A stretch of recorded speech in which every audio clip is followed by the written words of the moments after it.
आइन में तरामीम पर मुशावरत का एक बार फिर तेज। बिलावल भुट्टो की मौलाना फजलुर रहमान से मुलाकात। सरबरा JUI का पीपल्स पार्टी से मिलकर मुत्तफिका मुसव्विदा लाने का ऐलान। कहा हमारी तजावीज़ शामिल की तो मुनासिब मुसव्विदे पर इत्तफाक कर सकते हैं। बिलावल ने एक बार फिर 25 अक्टूबर से पहले तरामीम का इंदिया दे दिया। हुकूमत का 2/3 से ज्यादा नंबर्स होने का दावा। तहरीक इंसाफ का पार्टी में मुशावरत का ऐलान। कहा हुकूमत ने बुकला की तजावीज़ पर ब्रीफिंग दी। पार्लिमान की खुसूसी कमेटी का इजलास कल दोबारा होगा।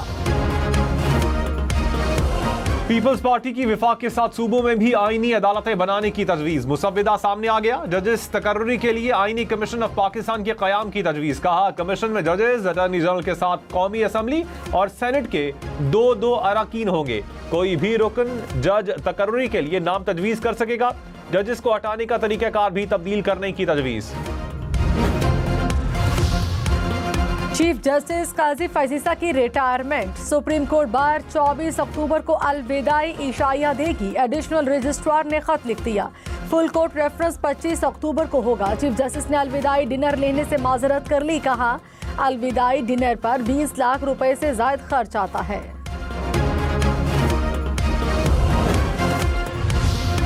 वज़ीर आज़म शहबाज शरीफ ने कहा पेट्रोल बम और गालम गलोच वतीरा बन चुका। एक सूबे की तरफ से विफाक पर धावा गैर आईनी था।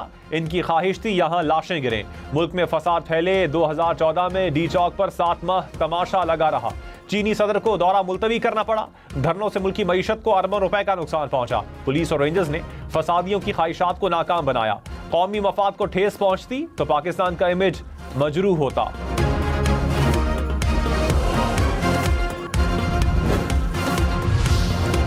तहरीक इंसाफ का 15 अक्टूबर को डी चौक इस्लामाबाद में एहतजाज का ऐलान। हुकूमती वज़रा ने कॉल इंतहाई काबिल मुज़म्मत करार दे दी। कहा पाकिस्तान में तवील अरसे बाद बैनुल-अक़वामी इजलास हो रहा है। दर्जन से ज़ायद ममालिक के सरबराह शरीक हो रहे हैं। नाजुक मरहले पर इस्लामाबाद पर चढ़ाई नाकाबिल कबूल है। तहरीक इंसाफ खुल्लम खुल्ला मुल्की मफाद के खिलाफ काम कर रही है। बिलावल भुट्टो ने कहा आईनी तरमीम 25 अक्टूबर से पहले मुमकिन है। शंघाई ताउन तंजीम इजलास से पहले भी हो सकती है। तहरीक इंसाफ आईनी अमल को सबूताज करना चाह रही है। मुखालिफत बराए मुखालिफत नहीं चाहते। कल भी कोशिश थी इत्तेफाक राय हो, आज भी यही कोशिश है। मौलाना फजलुर रहमान ने कहा पीपल्स पार्टी से इत्तेफाक राय चाहते हैं। अपोजिशन कह रही है जल्दबाजी ना करें। नून लीग कब तक हमें स्पेस देगी? इत्तेफाक राय में वक्त लगा तो हुकूमत अपना आईनी हक इस्तेमाल करे। हुकूमत बहुत पुरएतमाद है कि उनके पास नंबर गेम है।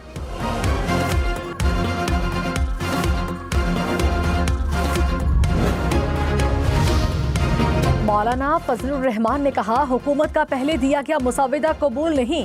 हमारी तजावीज़ कबूल करें तो मुनासिब मुसव्विदे पर इत्तफाक हो सकता है। हुकूमत की तरमीम का तसव्वुर हमारे लिए कबूल नहीं। लचक दिखाएं तो पेशरफ्त होगी। आईनी अदालत हो या आईनी बेंच इतना बड़ा मसला नहीं।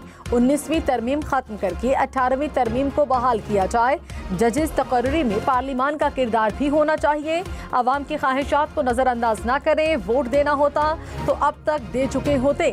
18वीं तरमीम में 9 माह लगे थे, अब कम अज कम 9 दिन तो दिए जाएं। विफाकी हुकूमत का 2/3 से ज़ायद अरकान की हिमायत का दावा। वजीर कानून आजम नज़ीर तारड़ ने कहा तहरीक इंसाफ और JUI से तजावीज़ मांगी हैं। नंबर सबके सामने है। जिस रुकन को तरमीम बेहतर लगी वोट देगा। तरमीम की हिमायत करने वालों की तादाद 2/3 से ज़ायद हो सकती है। ड्राफ्ट में आईनी अदालत की बात है। जजेस का एहतसाब, मेरिट पर तैनाती, ट्रांसफर शामिल है।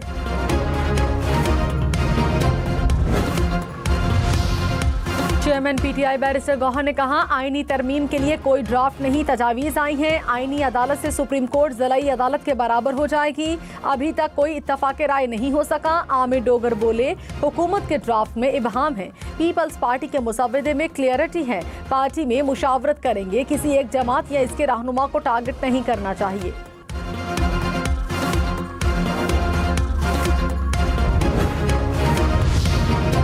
बानी PTI से बहन की फौरी मुलाकात की दरखास्त मुस्तरद। Chief justice Islamabad high court ने फैसला सुना दिया। कहा पाबंदी हटने के बाद मुलाकात यकीनी बनाई जाए। बानी PTI को बेहतरीन मुमकिन तिब्बी सहूलियात दी जाएं। अदालत ने मेडिकल रिपोर्ट भी तलब कर ली। केस की समाअत 17 अक्टूबर तक मुलतवी।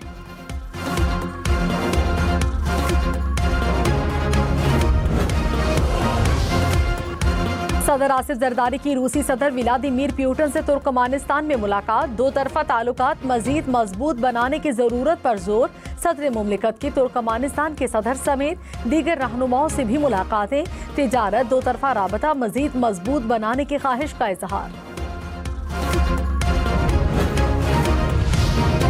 मखसूस नशिस्तें किसको मिलेंगी? इलेक्शन कमीशन की एक और बैठक, कौमी और सूबाई असम्बली के स्पीकर्स के खतूत इलेक्शन कमीशन अरकान के हवाले। कानूनी विंग से खतूत पर राय भी तलब कर ली। इलेक्शन कमीशन का अगला इजलास SCO कॉन्फ्रेंस के बाद होगा।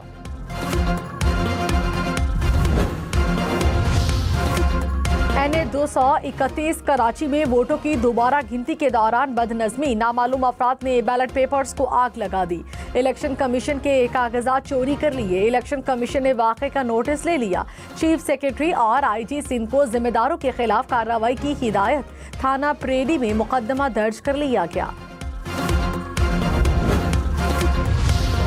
बलोचिस्तान के इलाके दुक्की में कोयले की कान पर रॉकेट हमला, 20 कान का अंजाम भाग, मुतादिद जख्मी। हलाकतों में इजाफे का हादसा।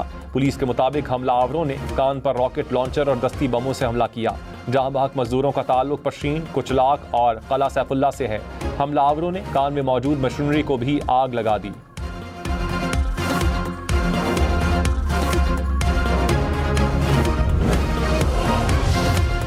वज़ीर-ए-आज़म शहबाज शरीफ ने कहा, बेगुनाह मजदूरों का लहू रायगा नहीं जाएगा।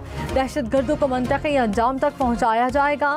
मुल्क दुश्मनों को मुँह की खाना पड़ेगी। वज़ीर-ए-आज़म ने कान-कनों पर हमले के वाक़े की रिपोर्ट तलब कर ली। वज़ीर आला सरफराज बुगटी बोले, एक एक बेगुनाह के कत्ल का हिसाब लेंगे।